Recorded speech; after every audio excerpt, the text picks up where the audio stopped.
Hey everyone, this is Account from Account.me, and today we're going to be covering the Garuda encounter, which is a primal you'll fight in the Howling Eye. This is part of your main storyline. It's going to be one of the first challenging encounters that you'll see as you near endgame. So this is the first phase of a two-phase fight. As you can see, we have the tank, the healer, 2 DPS, and we're all kind of spread out. The reason for that is something called friction, which basically does AoE, and it hits anything near you. We want to stay away from those stone pillars because you damage the pillars if you get hit by friction, and you want those up because they protect you, which we'll see in a second here. So as you can see, we're DPSing the boss, and she's about to go into her first little teleport thing she does. So we all hide behind the pillars and LOS this AoE damage that she does. But make sure you're not near the pillars, because when you get hit by friction, if you're near a pillar, again, you're going to DPS it. You're going to cause damage, and that's Hey there, everybody. Welcome back to Fanatic. I am your host, Jennifer Kairis, and today I am here with Eric Taylor. So all of you gamers out there, this one is for you because we have a great gamer with you. Eric, say hello. Hey, how's it going? Yeah, there you are. All right, Eric, we're just going to dive right into it. So why don't you tell us a little bit about yourself, where you're from, what you do? Sure. So basically, I go by a comp in-game. I'm 26. I live in Charlotte, North Carolina. I'm a front-end developer by trade. So basically, it's my job to kind of take something that someone designs, looks pretty and whatnot, and I make it into a website so people can experience it, much like you see on my blog. Very cool. All right, and so tell us your gamer tag, and how did you get that gamer tag? Sure, yeah, it's a comp, and again, it kind of started originally when I began gaming online. I started out as a compless. That was back, I don't know, early 2000s, and it's kind of not an original name per se. So basically, everyone kind of called me a comp just because no one wants to say accomplice every single time, right? So it just kind of stuck, and I was looking for something original, so that's kind of the story behind that. It's a little odd if you don't know the backstory, but no one else has it, so that's good. And now we know when we see it. You know, yeah. So tell us how long you have been gaming.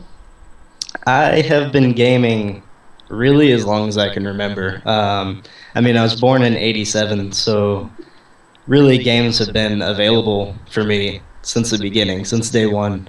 So I mean, I've been playing anything from the original Legend of Zelda to sitting on my mother's bed playing Sonic the Hedgehog when I was a kid. And then I kind of got more into it, first-person shooters, when I was in my early teens, and then as I got older, that obviously has changed a little bit. So was it the original in the gold casing, original Link? NES, yeah. So you were saying in your mom's lap. So was your mom? Are your parents gamers? Not really. No, not really. No. As a baby, you're holding controllers and playing, and they're like. Yeah, I mean, my father had a Nintendo growing up, but that was about the extent of it. I play anything now. Mm-hmm. I have younger siblings, and they all play. But he'll just look at those games and be like, "No, I'm gonna get sick. I can't watch this." So it's definitely a type of thing that I kind of just picked up and ran with as a kid. Just something to have, I guess. But okay, definitely. Now you say you've been gaming since you were very young. Is there a particular game that really, I guess, you went gaming like hardcore? You're like, I love doing this game. Like, because of this game, you were like, yes, I'm gonna do this forever now. Yeah, definitely. The first game that kind of hooked me was the Tom Clancy series. I started with Rogue Spear as a first-person shooter on the PC. And that was really my first exposure to online play. There's really nothing else at that point that I had tried that was me facing someone else, other than sitting at home with my friend playing like a Madden game or something like that. So being able to just sit in my room as a 13-year-old and boot up a first-person shooter and jump online and start competing with people. That was the big thing for me, and that's when I first started being competitive. That kind of led into a lot of the ladder play. There's competitive ladder play. There were about 3 or 4 different competitive ladders at the time that I took part in. And it led into the other Tom Clancy games, which I really, really enjoyed, and then have since fallen out of since I've gotten hooked on these wonderful MMOs that we have today, unfortunately. Yeah. Okay, so what game are you currently playing right now? Like, what is your favorite at the moment? Sure. Right now, I've always been the type of person that has been a single game, and I just put all my time into one game. Over the past few months, I've really tried to, to change that a little bit and really give myself a wider variety of games. So I've been playing a lot of games casually, and that's been something that's really new to me. So right now I'm playing the Hearthstone beta, which I'm so bad at. It's not even funny. I was actually streaming last night, and we had one of I don't know. There's probably 200 people or something in there. It's pretty cool. And they were basically picking my cards for me and telling me what to play, and we just made this ridiculous deck that did terribly, and it was just fun to kind of interact with the people there and see what they think and how that works. But I'm playing that, just a little bit of that, just a few hours a week or something. World of Warcraft. Yay! I know. Who doesn't play that game, right? But Pokemon X, I picked that up. That's like an hour a night maybe before I go to bed. Seems how a lot of people are playing it, at least that I've seen. There's people that play it all the time. But yeah, my newsfeed and Facebook is just like all about Pokemon right Right, now. right. Some people get really into it. Like, I don't even know half the stuff that they're talking about, like breeding things, and I have no idea. I've not gotten very deep into it at this point, but it's still been fun. And then NHL 14 is really the only other game that I've been playing. I'm a big hockey fan, so. Of course, of course. All right, so you had mentioned earlier about competing. So currently right now, since you're a pro gamer, do you still currently compete, or do you tour with like groups? Like I know League of Legends just had like their World Series of gaming here in Los Angeles not too long ago. Do you do stuff like that? I don't compete anymore. I did, let's see. I competed back in, I don't remember the year. It's been probably 5 years or so since I've actually gone out and competed. I would play the Tom Clancy games. I was on a sponsored team for those. Ghost Recon and Raven Shield were the 2 teams, and we also had an Unreal Tournament team that was ranked one. I think it was number 2 or something like that. So that was really fun. But at this point, really, the majority of my time has really just been spent taking my experience and really just kind of putting it into really what you guys see as blog posts or guides, videos, things like that. I did raid a good bit in Star Wars, The Old Republic. That was I was pretty crazy about that for a while. I think we had 3 top 5 world kills, which was really awesome to be able to go and have that experience and meet some of the top people in the community. As far as I think we met some of the Condemned guys when we were doing PTR testing and things like that. So that was a really nice experience. But at this point, I haven't really done any traveling or anything or competing. I'm trying to kind of push myself away from that at this point, just so I can focus more on writing content and getting helpful guides out to people. That's really what I'm focusing on now. Yeah, you have a website now. Now, what is the name of your website? It's accomp.me.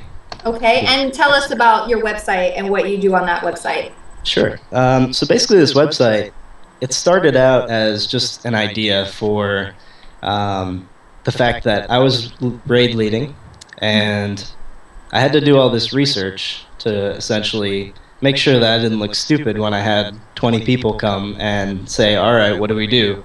So I did a bunch of research, made sure I knew exactly what I was talking about, how it would work. you don't want to look like the dumb raid leader, right? So I did all the research, and I was like, well, if I'm doing all this research, I'm a web developer. Why not? Why not just let's make guides? Let's make a video. Right. So this really took off when I was doing the progression rating in Star Wars, and that's really when I started seeing a lot of community feedback. And I think it's because something in the progression community is people will keep their strategies secret until a few weeks later, whatnot. That way they can establish their ranks and all that. Something that I did with Star Wars is I took everything that we learned in raiding and I just gave it to everybody right away.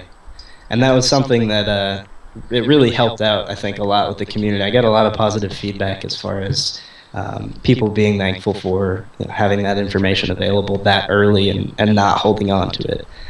Because for me, it wasn't about being the best out there. It was about helping the people be better at the game and understand the game. And that's kind of the whole purpose behind the blog is really just do my best to get the information out there that people are looking for. Oh, that's awesome. Do you only do online games, or is it like any game? Like, can I go to your website and look up questions, how to get past Borderlands 2 or Call of Duty or something? Like, do you do all of that? I do a little bit of Call of Duty, which is really just kind of just streaming at this point. But I'm in the process of doing kind of a revamp to the site. As I said before, I was more of a one game person. But now I'm trying to be a little bit more well-rounded with that. And I think that the changes that I'll be making to the website are really going to help establish that and kind of cater more to what you're talking about, is doing Let's Plays of maybe indie games that people don't necessarily know about, or little things like that. I think it's more valuable than a single game. You just get a broader audience, and people will be able to discover things that they might not know in the first place. Yeah. Now, can people come to your website, even though, say, something's not on there, and email you or on the forums and stuff about questions, be like, hey, is there a way you can help me get past so-and-so in Skyrim? Like, I really just can't find, where something is. Like, can they ask you a question? Will you help them out? Or you're like, tough luck, figure it out yourself? Google it. Yeah, exactly. Tough luck. I'll send you a let me Google that for you link, and we'll call it a day. No, really, and this is actually a feature that I'm installing on the new version of the site, and it's a whole recommended topic. One thing I really struggle with, because I'm not a writer. I'm a gamer who shares information. That's really what it boils down to. I'm just some guy who writes guides because I need to do the research. I will only write an article when I think there's a need for that article. I'm not going to write something just for the sake of writing something. And I think that's why the quality of posts that I have, I think that's why they're accepted so well. It's just because I don't write for the sake of writing, which is not really something you'll get on a bigger blog that does daily posts or something like that. But it's definitely the type of thing where if someone has a question, or they want me to write about a topic, or really anything, then definitely just reach out. And really 90% of that stuff comes through Twitter. It's so easy to just send a quick tweet and say, hey, how did you do this? Or have you tried this? It's really, Twitter makes everything so accessible for everybody. And I think that's why the gaming industry has really adopted it more than anyone else, really. So because it's live time. Okay, so we're gonna get a little bit more personal here. Perfect. Not too personal now. More about you. What would you say maybe is your highest gaming accomplishment? Like, what is the creme de la creme that you're like, I am so proud I killed Bowser in Super. That was it. Bowser in Super Mario 64. That's highlight of my life. No, there's a few of them, really. So when I was sponsored playing Ghost Recon, that was a big deal for me. Yeah. It was my first time being sponsored on a sponsored team, um, and it was at a point where that is what I did. That was everything. I played that game. Um, Another one was the top 5 world kills in the Old Republic. Oh. You can only do that once. So it was fun. I met a lot of awesome people in the Star Wars community, and I still keep in touch with them today, which is really nice because I don't unfortunately play the game anymore. Um, Unfortunately, yeah. So, and then really the last one is when I was younger, there was it no longer exists now as of, I don't know, a year ago. Nintendo Power magazine would have these challenges, and there was a challenge for Ocarina of Time to complete the game without picking up any hearts. So you would basically beat the whole game with 3 hearts, and it was extremely difficult. But when I finally did that, that was it. That was the gamer's achievement before achievements were You did one were of those there. threw down everything and like I'm out. Woo! Right. So yeah, that was a good one. I still like that one today. So Very cool. And so, what would you consider the hardest game you have ever played? sure. So that one is interesting because there are so many hard games. What's the um, hardest one you think you've ever played? the hardest game, it's got to be. I don't know, there's a few that pop into mind. Really, there's Ikaruga. Is an extremely difficult game. It's like a side-scrolling shooter game. Hmm. It didn't get much light when it came out, but really, really difficult. Any of the Contra games, I mean, they're known for being just insanely complex and difficult. Actually, a very simple game, but yeah, it's a hard game for sure. Yeah. But most recently, there's an iOS, I guess it's on Android too, game called Super Hexagon. I don't know if anyone has ever played it, but it is addicting and extremely frustrating. I would definitely recommend to anyone who has not tried that. All right. Which console is your favorite? Are you a PC guy or would you say maybe you like Xbox or a PlayStation better? Um, that is it's the type of thing that changes so often for me. Traditionally, I've been a PC guy, but when I was growing up, obviously I was a console guy, and then I got into first-person shooters on PC, and then back to So it bounces back and forth depending on what I want to play. Right now, I have a pretty good balance, I think, and I like it that way a lot more than just being dedicated to one. Yeah. So how many hours do you think you spend gaming a week? Mm, that's an embarrassing one to answer. No, No. no. Lately, I haven't too much. I mean, I've probably spent uh, just because I've been working on all these other side projects for the community, building web tools and whatnot. I mean, I probably play 10, no, probably 20 to 30 a week. But I mean, if I don't have anything else to do and I'm just playing games that week, I, it can go up there pretty good. Like full-time job status is what you're talking about? Maybe more than that. I've been when Cataclysm came out, I definitely played 28 hours straight and then quit the game the next day. That was fun. So yeah, I missed number 2 max level on the server by about 45 minutes. So Wow. yeah, that was not fun. So So with all this gaming, do you think would gaming help you on the dating scene? Like, is that a joke? no, be serious. Come on now. We're trying to find out about you. No, No, absolutely not. there are girls out there that are like, "Oh my God, you play so great." No. LOL. No girl ever said that, ever. Oh, come on. Um, I mean, do you believe in something like, girls or couples that, game together, stay together? Would you date a gamer girl type of thing, or are you dating a gamer girl? No, she doesn't play any games, actually. She's the opposite of gaming, which is a little weird, but it's a good balance. That's good. But no, I play with on World of Warcraft. I play on the Thrall server with actually one of the fairly well-known WoW community people. He makes videos. WoW Martian, I don't know if anyone knows him. Shout out to him. He's cool.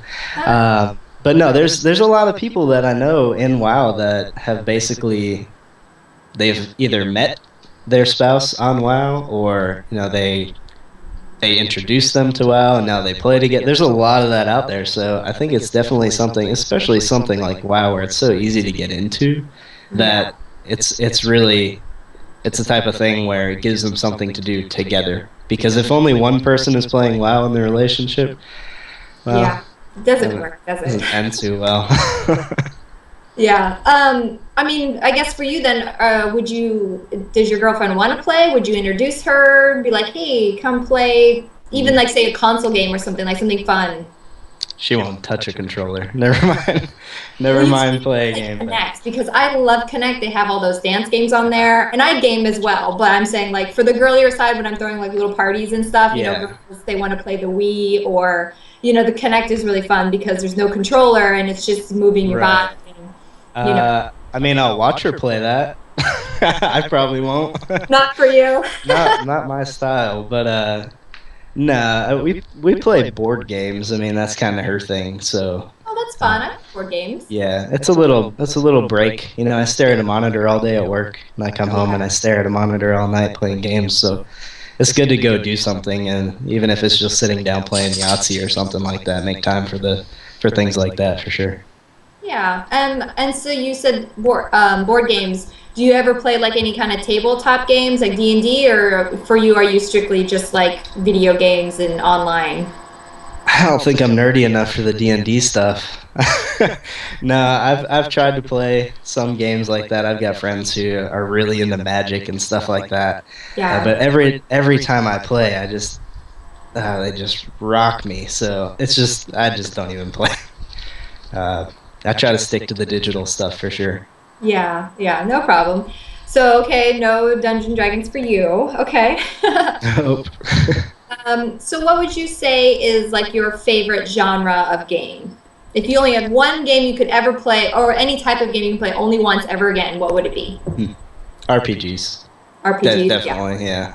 I mean, there's just so much, MMOs in particular. I mean, that's really the whole thing. And that's kind of something that as I've gotten older, I've kind of realized that it's becoming less about the games and more about the people you meet in the games. So even if the game isn't amazing, but you have a bunch of cool people to play with, that makes that game infinitely better. And you become a lot more tolerant of the game because you have other people to share it with. So, that's really a no-brainer for me, is the MMO genre, RPG genre.